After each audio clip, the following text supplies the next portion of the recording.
Welcome to the Beyond Barriers podcast. If you're an ambitious woman who wants to dominate your career, then you are in the right place. This podcast is co-hosted by Nikki Barua, digital innovator, serial entrepreneur, author, and speaker, and Monica Marquez, ex-Googler, diversity expert, and senior corporate leader. From inspiring stories to cutting-edge strategies, you'll learn how to develop the skill set, mindset, and tool set to get future-ready fast and accelerate your success. Welcome to the Beyond Barriers Habits and Hacks Show. This is episode 65, and we want to thank you for listening in. We are truly grateful for your comments, your feedback, and your advocacy. Thanks to you, we are a highly rated show, and our global community is growing rapidly. Now, if you haven't subscribed yet, tell us what we can do to earn your support. And if you already subscribed, please rate us, and we always love 5 stars. And if you have subscribed and already rated us, then tell a friend about the show. In today's episode, we'll discuss why ERG communities matter when you're faced with challenges and how you can get the support that you need. Whether it's an employee resource group in your organization or a local meetup or an online affinity group, community plays a vital role in your growth and well-being. The question to ask yourself is, are you leveraging your community as a support network and a resource for your professional development? So I know about online groups, whether it's a LinkedIn group or a private Facebook group, and I found them to be terrific resources for meeting people, especially finding people that have shared interests and building more deeper connections with them, learning new things, and getting the support and help that you need. But tell me more about ERGs or employee resource groups. What are they and why do they exist? Well, in a nutshell, ERGs are all about community and a sense of belonging for the minority groups in an organization. And, when they are actually well managed, they can serve to actually attract and retain top talent. Mm-hmm. And they help increase bottom line of organizations.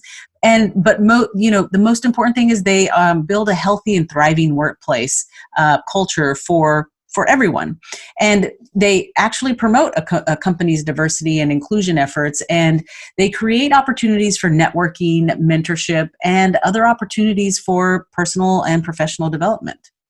Now, historically, these affinity groups or the employee resource groups, they were centered around race and gender, but they more and more over the years have increasingly been created for other affinities or characteristics or just other marginalized communities. Exactly. Other marginalized communities, like if you think about age, veteran status, sexual identity, religion, ability, etc., you name it. There are employee resource groups for those communities so that they can feel like they have a group of like-minded individuals that understand them. Now, most ERGs arise from a lack of network or developmental opportunities for employees because a lot of the times there's certain rules of the road that they aren't aware of that the majority population already know. It's kind of like standard protocol for them. Mm-hmm. It comes very naturally to them, but not necessarily for the minority groups. So, or they have frames of references because they know people exactly. like them, or they've grown up in families or communities where everybody has worked in large organizations, kind of knows how to navigate them, or they have pre-existing relationships there, versus someone who might be first generation corporate job and really doesn't know how to make it. Exactly. They don't really have a support system outside of the organization that can help them navigate that. So employee resource groups serve as that kind of family away from home. So you've been leading communities at large global organizations for 2 decades. Tell me why someone who works in one of these organizations should join these communities and what impact it can have in their careers. Now, that's a really important question because sometimes you do have individuals who wonder, what are the benefits? Should I join an ERG? Should I not join an ERG? I don't want it to look like I'm, joining a group and segregating myself, etc. That's not the case at all. ERGs are an absolute benefit to employees, and they should, leverage it as a benefit and use the benefit. I mean, most of us, even when you think about organizations and all the benefits that they offer their employees, you would be surprised how many benefits are not utilized by employees, and ERGs are one of those sometimes that employees don't really leverage, and they should. Probably because they don't realize it's a benefit. Yes, exactly. So, and part of the thing that, minority employees should consider is that minority groups, research has shown that they're more vulnerable to being excluded from the powerful informal networks that enable kind of the insiders or the majority population to gain that important knowledge about the unwritten rules, or maybe advancement opportunities, or just even access to influential, sponsors. And so ERGs, a lot of the times can be that bridge to fill that gap for individuals. So it's certainly a benefit that employees should take advantage of. So now I get the value of these workplace communities, but let's talk through this scenario. Let's say I'm a mid-career woman who is married, I have 2 kids, I'm working full-time, I'm really trying hard to juggle these days between work, home chores and errands, and dealing with family responsibilities, and my kids are home because there's no school to go to. And I'm just getting overwhelmed getting through my day. My days are packed with back-to-back meetings. The kids are screaming for attention. There's concern about getting out of the house and getting groceries, or just sort of managing it all. There's just so much happening with, just the pressure of quarantine and the very unnatural circumstances that we're living through. Obviously, there's the constant risk of disease or death. There's racial tensions in our society, but also sometimes in the workplace. And then there's economic uncertainty. You don't know if there's risk of layoff. No matter how well you're doing, your company could be going through some significant transition or setbacks. So all in all, it's just really emotionally exhausting. In this situation, do I really want to show up for yet another work commitment like this, ERG thing? And I know I want the support, but how does this work? Is this mandatory? Is it optional? Where can I get the support and not feel like it's an obligation, but it's actually helping me? Right. So again, ERGs are a benefit, and they're optional. You don't have to take advantage of benefits if you don't want to, but it is in your best interest to take to take advantage of these benefits. Now, ERGs, the more mature ERGs, and I'll qualify that for you later, kind of the more mature, well-managed ERGs are likely going to have subgroups, internal subgroups that are kind of like segmented out for working mothers, for, single employees, those types of things, where they are going to be focusing on really trying to provide guidance or mentorship or whatnot for those situations where you're like, how do I juggle it all?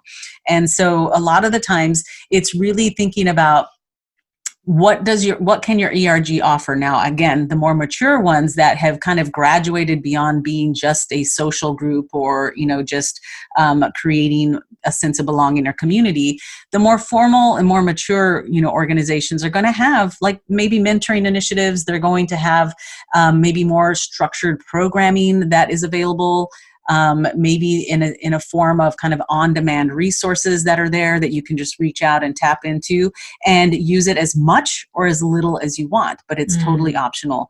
And definitely, if your ERG doesn't have those things, then maybe, raise your hand to say, hey, I, think we need to pull some resources together, or, just saying, hey, this is something that we could all use, just like letting them know. So, speaking of which, let's say it's an organization where I work for an organization that doesn't provide extensive programming, especially during these times. Maybe it's fallen, the communities have been a little bit inactive, or maybe I'm part of an organization that doesn't even have an ERG to begin with. Right. I don't have any kind of community support related to work. What do I do in this situation?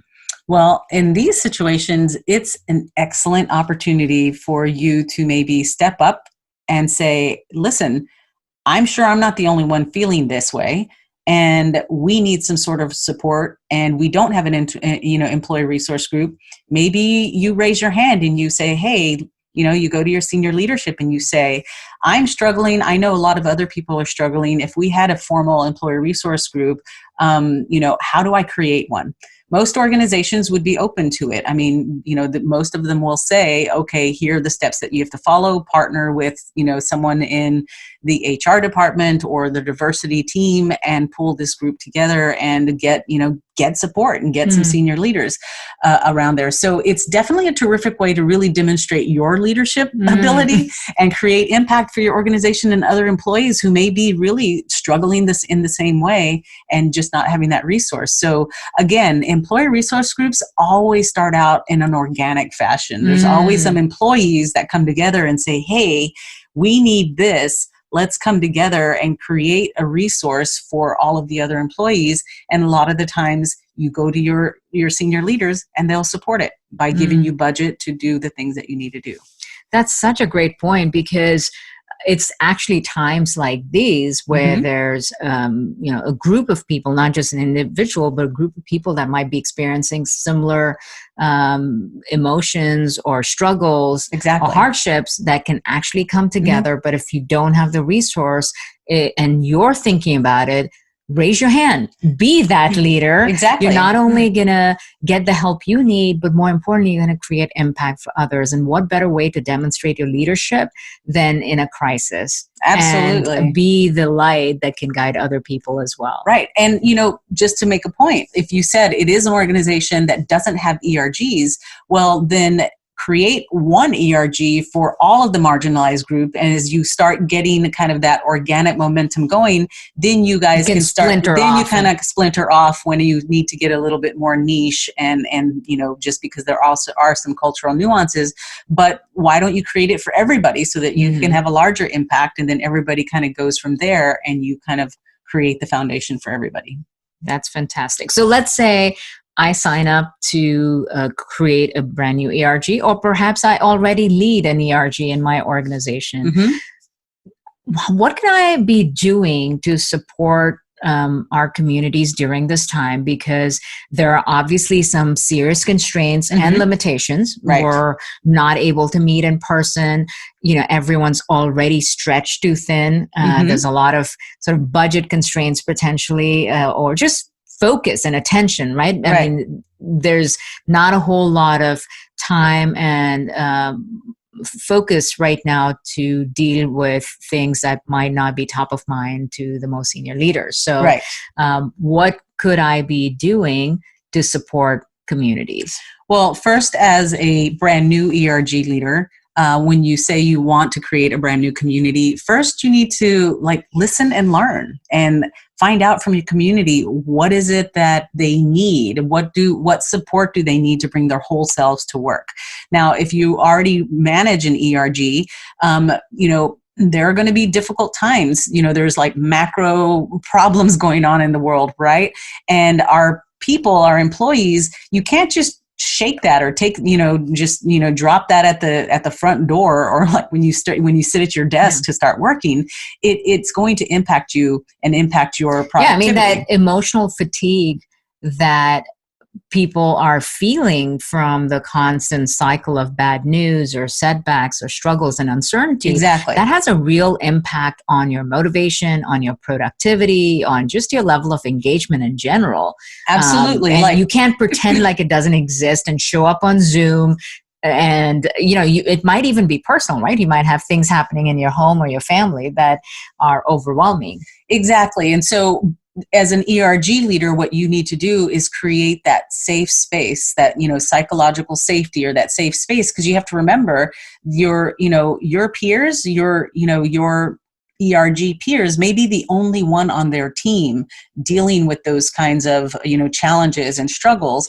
And so call out a safe space and say, hey, we're going to host a closed focus group, a safe space to hold space to let everybody talk about, what are you dealing with? How can we help each other? We're all, we may be all feeling the same way. What can we do to support one another, et cetera, et cetera.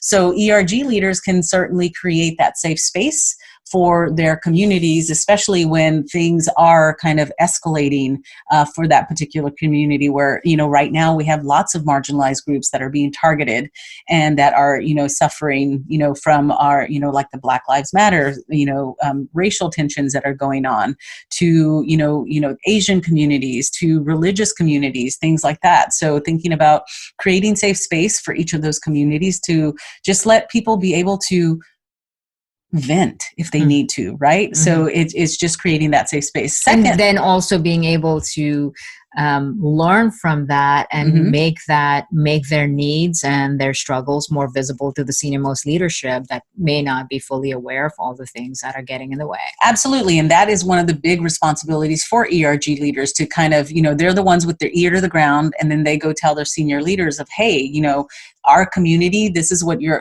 employees are, this is what the challenges are, and this is how you can be supportive as a senior leader, and, support for them to, for the ERGs to possibly create the resources that are needed, because they're the ones who are going to do it. Then second, thinking about as an ERG, you're creating safe space, all of these things. But the next thing to really think about is, how do you graduate and you start evolving into a business resource group? Because at the end of the day, you want to help your business leaders and the organization meet your goals, the KPIs, the whatever the vision is of the organization. So how can you make sure that you're aligning how can you make sure you're aligning your network to go beyond just the social networking and the connection, but really start thinking about how do we align our vision and our goals as an ERG to the business results and become a business resource group as well. So for example, even things like participating in product development and innovation as a diverse or minority group that's represented that could be part of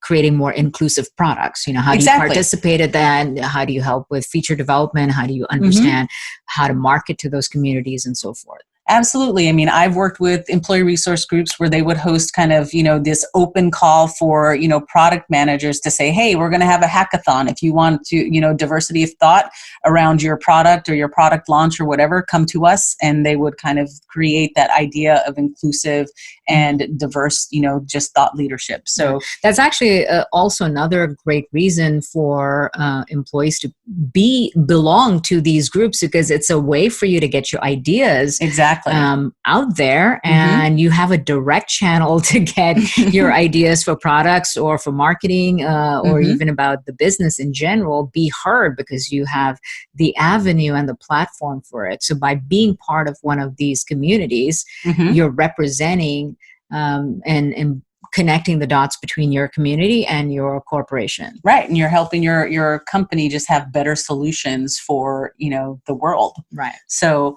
and then finally, the other is, as an ERG leader, think of new ideas or new ways that you can actually jumpstart your community engagement and really kind of help empower them, so that they can have the right strategies and the tools in order to be successful, and, so that they can maintain that motivation even through challenging times. So basically, if I'm leading an ERG or I'm a newly appointed leader of an ERG, your three recommendations are: first, listen and learn and figure out what your community really needs so that they can bring their whole selves to work. Right. Number two, go beyond just social networking and connection. Really think about how you can support the goals of the business by being a valuable resource, and also provide a platform for these community members to influence product development and influence marketing and so forth. And third, try new ideas that can jumpstart community engagement that will, even during these times, be very active and be a super valuable way for driving that engagement, the motivation, and ultimately the productivity for your organization to stay at the forefront of competition. Absolutely. I mean, we've seen some real success stories with, various different organizations that we've worked with through some of the Beyond Barriers programming with ERGs, really kind of helping them gain those tools and the strategies that they need so that they can navigate, in any situation. Exactly. So bottom line is that community, your professional communities are available to you as a benefit. Mm-hmm. Take advantage of that. If you are overwhelmed and needing support, take action today and leverage this community that already exists. And if it doesn't, you raise your hand and be the one to start it, because if you are struggling, so are many other people like you. And this is a terrific opportunity for leadership, for impact, and ultimately to leave an imprint in your organizational culture. Mm-hmm. Visit iambeyondbarriers.com, where you'll find show notes and links to all the resources in this episode. Thanks for listening. There are thousands of podcasts out there, and we are so grateful that you've chosen to listen to ours. Visit iambeyondbarriers.com, where you'll find show notes and links to all the resources referenced in this episode. And be sure to take the quiz on the website. Your score will tell you where you are, what helps you gain momentum, and what holds you back. You'll also get a free guide with cutting-edge career strategies. We'd also love to hear from you.